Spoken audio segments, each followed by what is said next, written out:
Ganito itsura ng mga siga sa amin. Di na may itsura, parang walang magandang gagawin. Talagang pantigasin. Yung tipong buhay pa rin kahit ilang beses mong pagsasaksakin.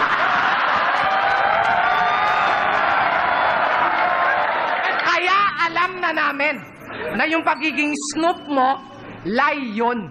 Baka ang ibig mong sabihin, Snoopy. Proud na maging aso, tutang sunod-sunuran ka lang naman, homie. Kaya yung pagiging Snoop mo, bilang gangster, halatang DOG. Pero OMG. OMG. Sabi mo nung laban yun ni Price Tag, duduraan kita ng plema, ihilian kita sa ulo, tataihan kita sa muka. Sabay sigaw ng that's gangsta! Tangina ka, sa tingin mo ba gawain yun ng real G?